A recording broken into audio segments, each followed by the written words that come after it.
What's up, guys? My name is Tai Zen. Welcome to the cryptocurrency.market channel. In this channel, we focus on sharing our real-world experiences in growing a portfolio to a 7, 8, 9-figure portfolio, and then how to manage it and protect it and preserve it. Okay. Right next to me here, I got my business partner and trading team member, the Honorable Grandmaster, legendary, world-renowned, LeonFood.com. Hi there. Welcome to the channel, Yeah. man. Right. Oh, let me get my coffee here. And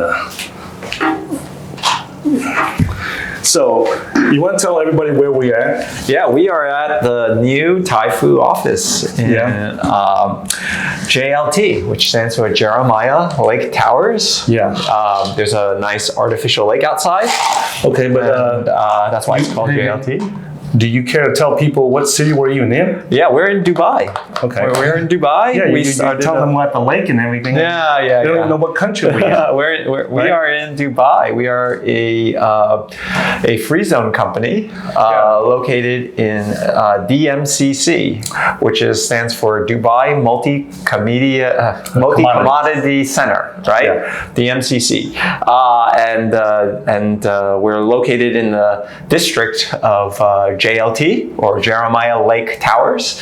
A lot of things are called Jeremiah, and there's a lake, and there are towers around the lake, and that's where the name comes from. And our new office here is in one of the towers in JLT, yes. We are in one of the office towers, yes. So we moved our company, our media company, our YouTube channel from the US over here because to help reduce the expenses. The expenses, yes. Okay. Yes. Since I'm no longer a US person, Yes. right? I've been out of the US, I think, for 5 years now. Yes. So it's this point we don't see any advantage to being any advantage. Yes, we were a Texas LLC, and now we are a Dubai free zone company. Okay. Yes. Okay. So in this video, guys, I wanted to talk to you guys about having the courage to make changes and make moves in your lives. Okay. Our channel is about making life-changing profits, right? And our channel is not really about making monthly paychecks, right?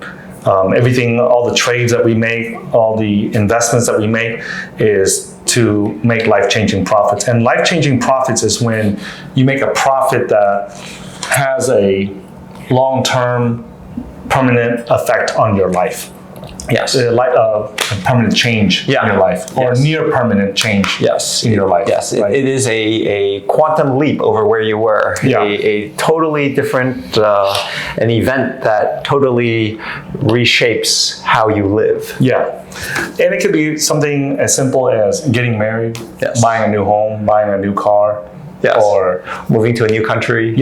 Moving to a new neighborhood, right? So our channel is not really about making paycheck trades, because we believe that if you want to trade to make a paycheck, it's probably easier and less stressful to just go find a job and make a paycheck instead of, because the short-term trading and the day trades and the scalping and all, or even swing trades. You're constantly under pressure. To perform. Right? There's a continuous, every time you put a trade on, there's stress involved. Versus the way we invest is you size your position correctly to account for the risk. And the trade goes on multiple years. It could multiple months or years. Multiple months or multiple years. Right? You control your risk. And you try to get into projects that you see has value, real world problems, or not even a problem. It doesn't have to be a real world problem. It could be any technical problem. And then we know many of them won't work out. Just like in any form of trading, a lot of trades don't work. But as long as one works, then it will change your life. Okay. So in order to make life-changing profits, right? We were just talking outside about the ability to change and adapt to new market conditions and new changes, Yes. right? So let's talk about that. Like some of our students and even some of our team members, right? They all know what to do, but sometimes it takes them so long to make that change. Yes. Right? And we've all been there. Yeah, we've all been there, so it's not like we are innocent of it. Yeah. But the ones that, like, we help, probably a couple dozen students in Vietnam retire early. Yeah. And there was a bunch of them that could have retired early, but only a small number of them retired early That's because right. some of them, made changes quickly, and then others didn't, and now they have to wait until another Yes. market cycle. Yes. And it oftentimes it's just one key decision. Yeah. Oftentimes it's just one trade. Mm-hmm. It's just one event. Yeah. And that's what I subscribe to. I subscribe to, like, there are key pivotal moments that you need to act Yeah. to make those life-changing profits. Yeah. Right? And people have a tough time both entering and Yeah. then exiting. Right? And you need to get both of them down. Yeah. And that's a lot of our channel is about how to do that. Yeah. And the mentality you need to take the actions to change our lives like we have. Yeah. Yes. I remember when, you already know I came to the U.S. as a Vietnamese refugee. I grew up in a poor ghetto neighborhood in the city of Port Arthur in the state of Texas. Yes. And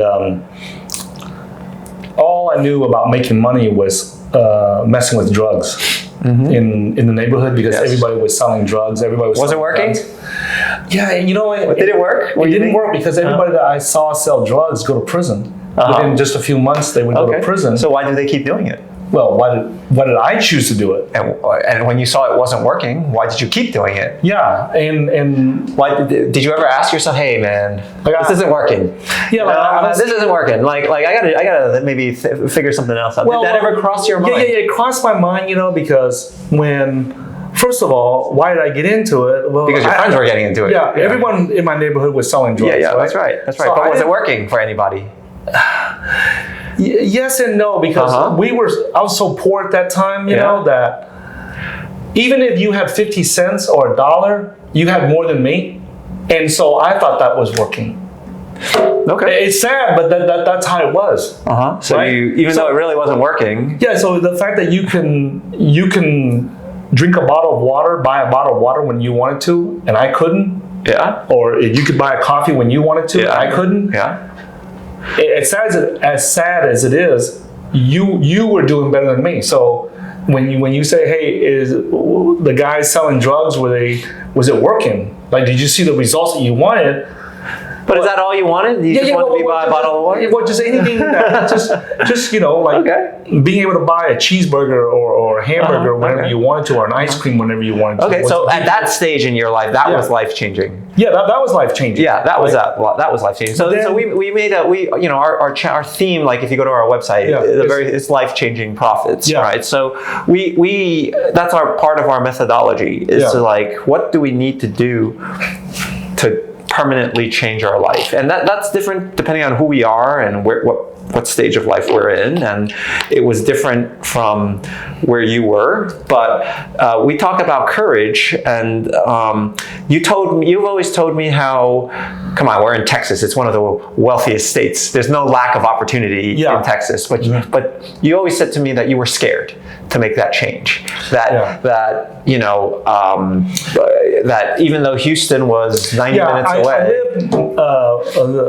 Houston is like I forget what rank it is, but it's in the top 7 or 8 biggest cities. I think it just passed Chicago. I think it's number 3. It's in the top 5 biggest cities, metropolitan areas in the world. In the U.S., And in the U.S., the U.S. Yeah. It's the energy capital of the U.S. for sure. Yeah, that's right. That's right. And I lived 90 minutes from there, and I lived in Port Arthur, around the Port Arthur Beaumont area, and that was considered the first place where they discovered oil. You ever heard of Spindletop? Yeah, I've driven through the region going to Louisiana. Yeah. And there's a bunch of refineries and Yeah, drills. so in addition to being the first place where they drilled oil in America, where they discovered oil, it was also the headquarters of the Ku Klux Klan. So I was living in what you would consider like a racist place. Yeah, one of the most racist place. Probably the most racist place in America. Uh-huh. And my dumbass did not know that. Yeah. I knew that I was in Klan country, but I did not know that that was. But you know, we talk heart of about it. courage, and I think even as a teenager growing up there, you had a sense that hey, something's Yeah, not I right. knew something's not right, but you know what? I just did not have the courage, man, to leave. Or even to look. Even to look. Exactly. Even to say, hey, you know, something's not quite right here. It can't be. Life can't be like this. You know, and I think a lot of times, you know, even though we don't know what to do. Yeah. But we can sense something's not right. Yeah, I said something was not right, man. Because and when I was selling drugs, you know, I did not feel good. Yeah. About what I was doing, because I never believe in selling something that harms people. Yeah, that's right. Right? And that's what you were doing. But that's what I was doing. So I had a huge conflict. Yeah. And that's probably why I was not successful at it. Yeah. That's probably why I suck at it, you know? Yeah. And that's probably why I got arrested very quick at it. Yeah. Right? Uh-huh. So that's the first step, I think, about having courage, is to first recognize that something's not working. that something's not working, something's not right. Yeah. There's got to be a better way. Yeah, I actually did not know what that better way was. Yeah, and a lot of times we don't. Yeah. We spend a large part. I have myself not in making money. I was very successful, but I had the same issue with like dating and meeting women. Yeah. Where I felt what I'm doing is not working. Yeah. And something's not right. Yeah.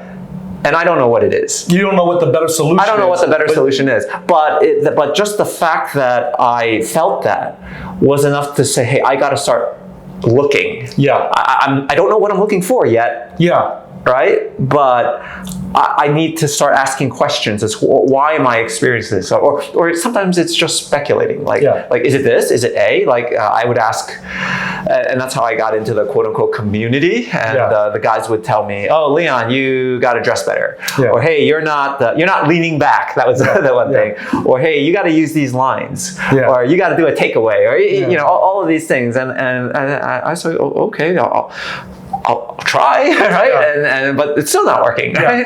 What you were doing was not working. Hey, man, if this is you know, a new technique or method, I'm willing to try it. Yeah, I was willing to try it. And you know, that's the beginning to acknowledge. Like at that point in my life, I said, hey, this is not right. I got to do something different.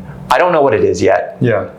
But let's just find something and give it a try and see what happens. Yeah. Right? So your struggles was in women dating. Mine was in finances, right? You always ask me, as long as we've been friends and business partners and on the same trading team and stuff, you've always asked me like, Ty, you lived in the ghetto. Everybody was selling drugs in your neighborhood. Why didn't you leave? You live right next to Houston, which is the energy capital. And you told me you would go to Houston on a regular basis. Yeah, we would go there to pick up parts, supplies, everything. So it's not like I've never been there. It's it's 90 minutes to drive.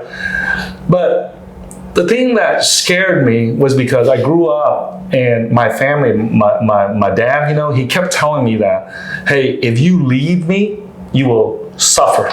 Like you will fail. And did you question that? I never did because I trusted my dad. But did you ever? Why would I? But did you ever say that? Is that really true? No. At the time I was a teenager. You know, so I never. Okay, I think I was the kind of teenager that questioned everything. Well, like, and I would, you know, teachers, whether it was my teachers, my parents, and I was like, you know, and a lot of teens are like that, right? They're my dad taught me how to be a machinist, how to be a welder, how to you know, fix commercial. How to fix and build boats and stuff. So he taught me was right. I didn't question any of that because so the mistake I made was that I mistaken what my dad taught me in the shipbuilding and the machine shop business, right? How to build stuff and how to manufacture stuff. And I attribute that towards I automatically assumed that if he knew how to do that, he would know everything else. everything else, and know how to make money. Yeah. But the reality, that was the only thing he was good at. Yeah. He did not know about finances. He did not know about women and dating. He did not know about education. Or he did even not know about anything living else. in a safe neighborhood. Or he took us to the most dangerous, drug-infested neighborhood in America to live, and wondered why we all ended up in prison. Yeah. So you ask me, why didn't I have the courage to leave? Because at that time I was young, I was a teenager, I was inexperienced, I didn't know anything, right? Yeah. But you know what made me realize that if I don't have the courage, if I don't bring up the courage to make the change in my life, when the government came and the police came and arrested me and threw my ass in prison, right? When they put the handcuffs on me, I realized, man, you know what? I'm never going to see daylight for a long time. So the change was forced on you. Yeah, the change was forced upon me. And that taught me a valuable lesson in life, man. Yeah. And this is when I was 18 years old when I got arrested. Yeah. I realized that if I don't make the change, somebody else will come into my life and make the change for me. Yeah. Right? And it may not be the change that I want. Yeah, that's right. It's a change that they want. Yeah. Like right before I retired, right? Like right before you and I retired, right? I should have quit my job and just focused on trading full time. But I couldn't let go of my day job because, it was paying decent, right? With the golden handcuffs. Yeah, the golden handcuffs. Yeah. Right? They pay just enough so you don't have the courage to quit. Yeah, that's right. And every time, most of the time, when I look back on my life, when I could not find the courage, right, to make that change, either the manager, the boss, the owner, the government, external forces, right, would make that decision, that make change for me, that change for me. That's right. And guess what? It wasn't what you wanted. It's never what I wanted. Okay. Most of the time, the change that I made personally, at least many people live their lives that way. Yeah. Many people, I use the saying, life happens to them, not for them, right? Yeah. They, are you going to make your life happen for you, or is life going to happen to you? Yeah. Right? And you have to decide, am I gonna make, attempt at least try. Yeah. Right. To make that change. Yeah. Because it's life changes, and there are forces out there that will change our lives. You know what? In order to make life-changing profits, one of the ingredients is change. Yeah, that's right. Right? That's right. If you're not open to making changes in your life, then you're not open to making life-changing profits. That's right. Right? And I think that, I wanted to make this video because I wanted people to see that you and I made life-changing profits now because we had to have courage to make those changes at a time when maybe we don't want to, maybe at a time when the risk was higher or the environment was not very favorable. Yeah. And I realized when I got to prison, I actually didn't change right away. It took me like 7 or 8 years in prison from the time I was like 18 until like 26, 27, somewhere around there, that I started to make the change. Because when I came in, I thought my life was over because I had a 15-year sentence and I knew I had to do like around 13, 14 years before they let me out. So I figured my life was over. So what's the point of making the change now? That's right. So I started doing a bunch of stupid shit in prison, like being a bookie, doing all kinds of stupid shit to make money in prison. No different than you were doing when you were out. I was like, well, what's the point, man? I'm a high school dropout, I came to the U.S. as a refugee, I got nothing, I got no money, so now I'm in prison for 15 years. What the hell, so just live day by day, and that's it. And right? That's what a lot of people are doing, even if they're not in prison. Yeah. And what I realized was that, after 7 or 8 years, I look back and I was like, every year in prison, I look back and I was like, okay, I'm 19 years old now. Is the tie the 19-year-old tie any better than the 18-year-old? And no, it wasn't. And then, is the 20-year-old tie better than the 18-year-old tie? Yeah. No, he isn't. The 21-year-old tie any better than the 18-year-old that came in? No, he wasn't. Okay. The 22-year-old tie any better? No, he wasn't. Okay. You know, like all the guys in prison thought, oh, you know, I'm smarter now. I'm street smart. I've been in prison. You know, like, and they have this like badge of honor, like I've done something. But when I look at it, I was like, what you have done, man? Like you ain't done shit. Yeah. Like we all sit here and brag about how much time we've done in prison. I've done 5 years. Like so everybody beats each other, and the first thing they want to know is how much time have you done? As if that's a badge of honor. Yeah. Right? As if it's like a certificate of merit or some shit, you know? Yeah. And all it is that you didn't have to do anything to do 5 years. Motherfucker, Yeah. you got sentenced to 15 years, you got sentenced to 20 years. That's how long you're gonna be here. That's it. Yeah. Like you didn't do anything. Yeah. Right? Yeah. The court system, Put that on the you. Justice Department put you in here for fucking 10 years or 20 years, and you're doing that time. It's not like you did anything special. Like, it's not anything that requires any effort or energy or work from you. Sure. Right? Sure. And so I realized that was the incorrect metric to use to determine if Ty was a better Ty today than he was 5 years ago. And by the time I got to like 25, 26, 27, 28, man, I realized, dude, I've been in here like 7 or 8 years now, and the 25-year-old Ty is no different than the 18-year-old Ty that came in. Yeah. And that's when I started to realize, man, I got to make a change, man. Yeah. Because I don't want to be coming out at 33, 34 years old. But you couldn't do that before you went to prison. You had that sense that, hey, something's wrong, right? Yeah. And it wasn't. It took going into prison when something's really wrong. Yeah. Where it's obvious that everything, like, okay, something's wrong here, right? And you know, like, that happens to people, right? That people have to fall a certain level where they decide, hey, you know, something's really wrong. Yeah, it's like you can't deny it anymore. Yeah, you can't deny it anymore, right? Yeah. And some people realize it sooner than others. And you know what's really bad, was really horrible, was that I would get into trouble, into fights and all kinds of stuff, and I would go to a hole for like a month or two at a time. And when I was in the hole, in the prison, the hole is a prison inside a prison. Yeah. So imagine that you screw up so much that society has to put you in prison for 15 years. And then when you get in there, you are such a fuck up that they have to put you inside another prison inside the prison. To keep you away from other prisoners. Exactly. Yes. Yeah. Yeah. And I would lay there in the hole, man, and I would think like, is this it? Is this how I'm going to be? Yeah. Is this what God put me on this earth for? Is this what Buddha put me on this earth for? Is this what Allah put me on this earth for? Yeah. Was to just come into, at 18 years old, to just think about it, man. To grow up, eat, shit, sleep, and then at 18 years old, go to prison, eat, shit, sleep, and then die in prison. And that's when I started to realize, you know what, man, this is not me, man. Yeah. You know, I need to make a change, and as much as it hurts to make a change, to not go hang out with the other prisoners and drink and party and have fun in there and get high and stuff, you know, it's like, you know what? This is not the Ty that I want to be, right? Yeah. And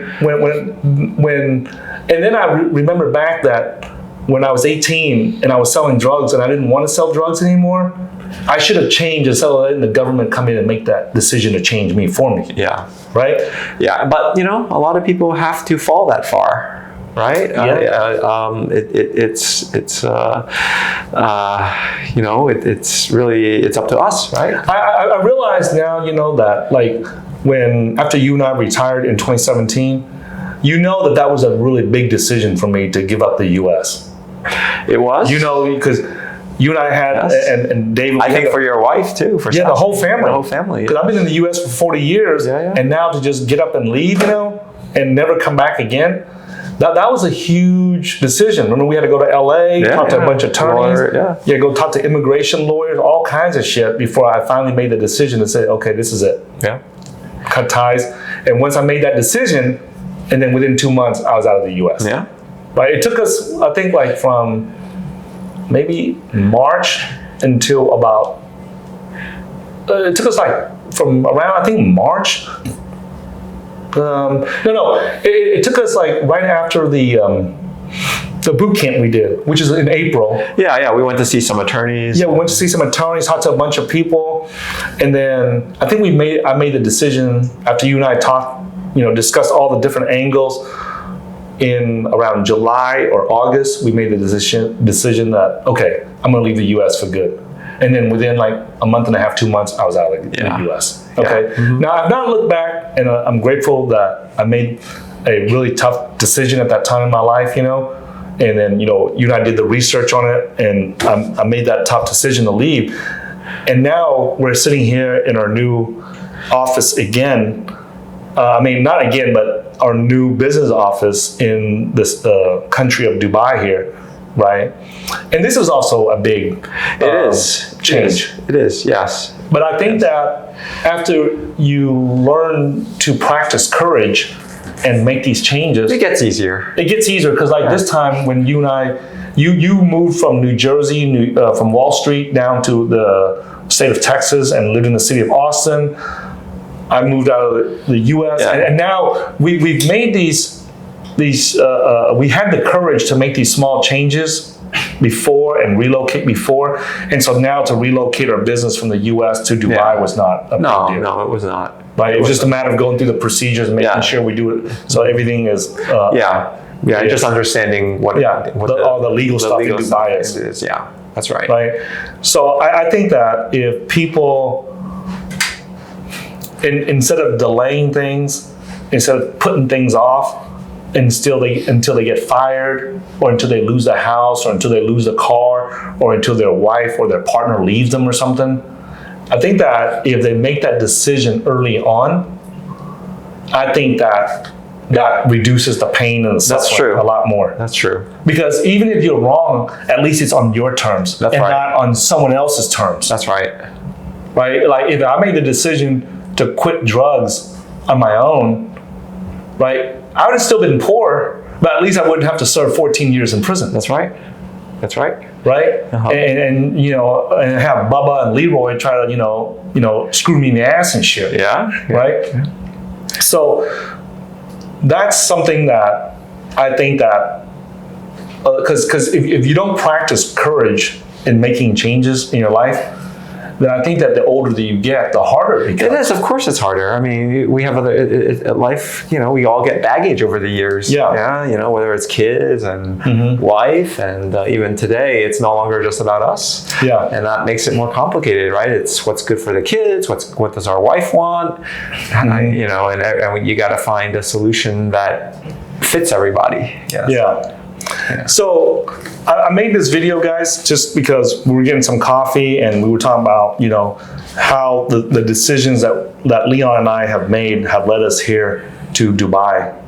Now, and this is something that we never even thought about or even dreamed of just 3 years ago? Yeah, exactly. Right? Exactly. This is just something that came up during the bull market, and we started to notice, hey, you know what? In order for us to scale our business, in order for us to do the things we want in the future, for our family and our business, we need to start making these changes. And so now the the bear market is here. So during this downtime, we are making the adjustments for the next bull market. For the next bull market, yeah. That's why we're doing this now. We're trying to set us up for the next, hopefully will be the next bull market. In a year, 2 years, whenever it is, we want the structures in place. Yeah. So here's something else too, guys. You guys got to realize too, when you guys make mistakes, Leon and I make a ton of mistakes, but whenever we make mistakes, right? During the bear market, we try to figure out, okay, what did we do wrong? Because remember how we didn't have the money split up correctly? That's right. Between our for our expenses, for ammo, for the next season, for the next bull market, or for the next bear market, and our tax, everything. And after 2017, we figured that out. And we saw that issue. Yeah. Right? Yeah. And then in 2021, we started seeing other issues that we weren't aware of. Because this is the first time we've ever made this kind of money in our lives, right? Each bull market, it's the first time we've made this kind of money. That's you guys keep hearing us saying that because we keep growing our portfolio, right? So these are the solutions that we're coming up with to solve some of the scaling issues. That's right. There's always, every time you reach a new level, there's new issues, new concerns, new problems that wasn't an issue before. Yeah. And, we always have to think about like, all right, what, and it was just like when I was dating, I had no idea. And same thing, when we hit these issues, we don't know. Like, we don't, I mean, it's not like we've had these issues before. How would we know, right? We're figuring it out a lot as we go. Yeah. And that's what this channel's about, guys. Because, like when you're trying to grow your portfolio into a 7, 8, 9-figure portfolio, it's hard to find people that will actually share with you the experiences of what they're going through. Like in 2014, we were still trying to figure out what coins to buy, what strategies to use. But then, during the bear market of 2015, 16, 17, right? I mean, we started to realize that. And so after 2017, 2018, strategy was no longer an issue. Technical analysis no longer an issue. But then we started to see that, taxes was an issue. Yeah. So we solved for that, and we're still solving for that. And then in 2021, we started to realize, hey, you know what? We need to solve the problem of jurisdictions. That's right. Right. Some jurisdictions allow us to pay less taxes, and some jurisdictions are. If we hold our money in certain jurisdictions, we can pass that wealth on to the next generation much easier and much safer. That's right. That's what we're trying to solve now. That's right. Trying to figure it out. That's right. So we're doing a lot of legal research, a lot of work on jurisdiction, a lot of long-term planning, also a lot of political analysis, like what does Biden want to do? What laws is Congress trying to push through, and how does that affect us? Yeah. Right. Like, what are the Democrats doing? What are the Republicans trying to do? And then same thing with other countries, like here in Dubai. Like we've done a lot of research to say, hey, what is the UAE? Yeah. What's the rulers? What is the king here trying to? What is his vision? Yeah. And where is he trying to take the country? Yeah. Right? And we want to align our wealth and our family along with the countries that are favoring, benefiting our family and our wealth. That's right. That's right. We there's nothing's free in life, but there's many ways that I think what we've learned in being here in Dubai, that people say, oh, if the government doesn't tax you, then how do you pay for the roads? Well, there's plenty of roads here. Yeah, we have to rent this office from the government. Yeah, so we have to rent this office from. We don't pay them taxes, but we have to pay them rent for this office. Yeah. So we realize a lot of, and you flew in on Emirates, and the government owns the airline. So it's almost like you are there. I think my impression is we're more like customers here. Yeah. Right. That's the feeling that we're getting. We're not. Well, there's 200 countries out there in the world, and you're a customer of each country. Yeah, but like in the U.S., I don't feel I'm a customer. Yeah, but here in Dubai, they make it very clear that you are a customer. Yeah, you are a customer. It's very clear that we are customers here in this country. Yeah, we're not citizens. Yeah. Right. We can't vote. There's no citizenship. You don't have any protection from but you're a customer here. Yeah. And you can live here. You can run a business here. And more in the U.S., I kind of feel in Western countries, the government feels like they own you. Yeah. Right. Like you're and even in the UK, for example, they don't even call their people citizens. They call them subjects. Yeah. Right. Like you are property of of the government. Right. That is you're a resource to be extracted from. Right. That's kind of how I feel in most Western countries. But the reality is, you should just view each country as a vendor. As a vendor. You are a customer. Yes, and you are a customer. Shop around for each country. And that's the view. I know this is not a political channel, right? Yeah. But I just view that, like there's 200 countries out there. Some countries offer better services. They offer better services. It's just like, do you want an iPhone or do you want an Android, or do you want a Ford or do you want a GM, or do you want what do you want want a Toyota or do you want a Honda, right? Yeah. And that's how we view it now. Yeah. It's more like, okay, well, it's not just us, that's how wealthy people view it. Yeah. Because they're doing the same thing. Yeah, they just don't use the words that we use to describe what they're doing. Right? Yeah. We're saying that, hey, we're looking to see which country gives us better customer service, right, and more value for our money, for our tax money. And these other wealthy families are saying that, they're looking for lifestyle and all this other bullshit. Yeah, and we look for that too. We do, but the reality is, hey man, you're shopping each country to get the best service for the tax money that you pay. Yeah, that's right. That's what it comes down to. Yeah. Right. Yeah, sure. And it could be argued we don't get a lot of service for the taxes that we pay in the U.S. I don't think that's whether you're a Democrat or Republican. I think you would agree, most Americans would agree with that. They're not getting value for their tax dollars. For example, in Dubai here, man, you never once feel physically unsafe here. That's right. That's right. And just to be able to walk through a country that you just know that, hey man, no matter where I go at night, no matter where my kids go, no matter where my wife goes, no matter where my dog goes, right? Yeah. You don't have to worry about them physically getting hurt. By someone Which else. is not the case in the U.S. No, there is. I grew up in the hood, man. Yeah. Let me tell you something. I would never take you to my ghetto-ass neighborhood that I grew up in. Yeah. And even whether it's in Austin or San Antonio, there are places in every major city. There's places none of us. You lived in a rich neighborhood in downtown Austin, and you were chased down the street by that's right. That's right. I lived in downtown Austin, one of the most expensive areas to live. It's not just an isolated incident because it happened to our other team members, and it happened to your wife and kids too. Yeah, that's right. That's why you had to move. That's why we moved. Yeah, we moved. It's like there's no point in making wealth, and you have to go down the neighborhood being chased by some crackhead. Yeah. That's right. That's right. That's right. So we're looking for that. Those are lifestyle issues, you know. But all that takes courage, man. It comes back to if you don't have the courage to make the change, then you're not going to have the opportunity to make life-changing profits. Yeah. Okay. So that's the whole gist of this video, guys. You ain't willing to change, then don't expect life-changing profits. Yeah. Okay. Thanks for watching this video, guys. Make sure that you guys follow Leon at your Twitter. Leon C. Fu, at Leon C. Fu. Beware of scammers and impersonators. Yeah. There's only one. Honorable, Grandmaster, legendary, world-renowned Leon C. Fu. Yeah, I'm never going to ask you for money or sell anything to you over Twitter. Okay, so... And you can follow me on Twitter at HeyTaiZen.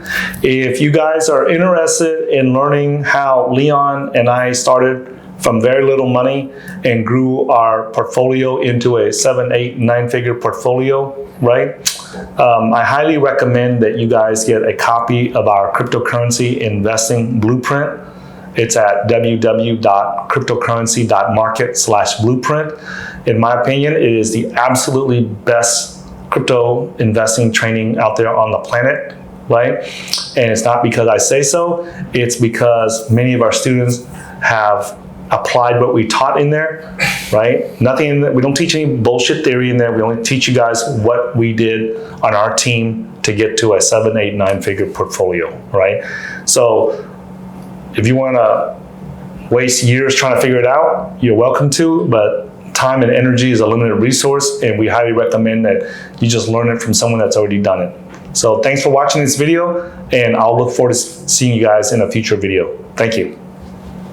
Bye. Stop it.